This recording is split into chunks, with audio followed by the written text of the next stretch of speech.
បីជារស់នៅក្នុងជីវិតជាកូនកំព្រាឪពុកដោយពឹងផ្អែកទៅលើតែម្ដាយម្នាក់ក៏ដោយក៏កញ្ញាត្រូវបានគេសង្កេតនិងកត់សម្គាល់ឃើញថាកញ្ញាពុំដែលឆ្លងកាត់ការលំបាកអ្វីឡើយកញ្ញាច័ន្ទស្រីរតន៍កើតនៅថ្ងៃទី29ខែកញ្ញាឆ្នាំ1991ស្ថិតក្នុងសង្កាត់អូរឫស្សី1ខណ្ឌ7មករារាជធានីភ្នំពេញ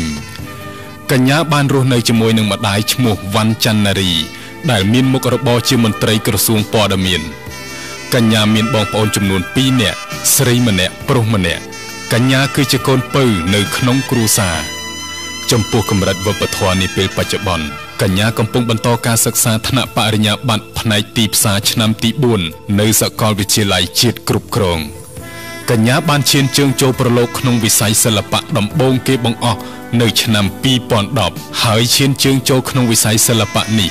គឺបានការជំរុញលើកទឹកចិត្តពីសំណាក់មិត្តភ័ក្តិនិងអ្នកដែលស្គាល់កញ្ញាមួយចំនួនទៀត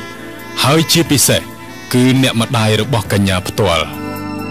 ឱកាសដំបូងគេបង្អស់ដែលធ្វើឲ្យកញ្ញាឈានជើងចូលក្នុងវិស័យសិល្បៈគឺតាមរយៈការសម្ដែងភាពយន្តរឿង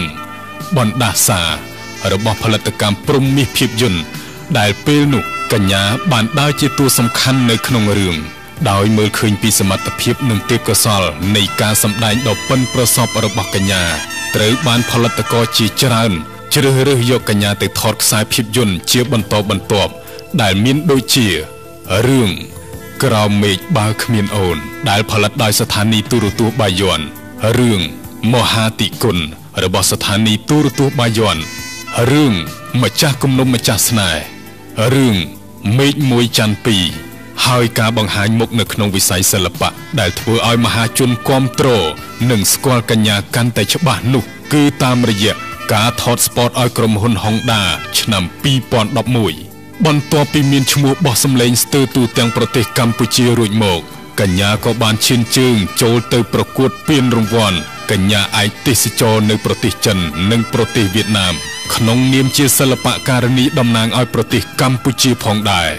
ក្រៅពីអាជីពជាអ្នកសម្ដែងកញ្ញាច័ន្ទស្រីរតន៍ក៏មានអាជីពមួយទៀតគឺពិធីការនីក្នុងកម្មវិធី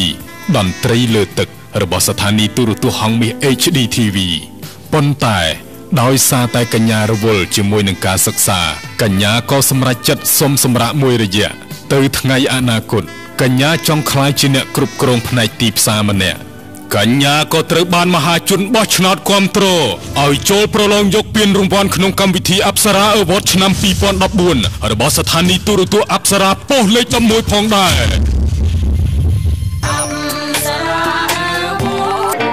ពេលទស្សនាមិនដែលចំណាយឆ្នេរខ្សាច់របស់កម្ពុជាត្រូវបានជាប់ឈ្មោះជាឆ្នេរខ្សាច់ដែលល្អស្អាតនៅលើពិភពលោកបុប្ផារះនៅទិសនិរដីរោបរាត្រីសមោលសមួយនេះត្រូវបានខ្មែរឌីហ្សាញឲ្យឈ្មោះថាអប្សរបូ100ដោយចង់បញ្ជាក់ពីភាពស្រស់ស្អាតនៃទឹកដីខេត្តកែបដែលជាតំបន់ទេសចរល្បីមួយនៅក្នុងព្រះរាជាណាចក្រកម្ពុជាដែលជាព្រះរាជាណាចក្រអច្ឆរិយៈរោបនេះគ្រងដោយកញ្ញាច័ន្ទស្រីរតន៍ដែលហៅកាត់ថា G6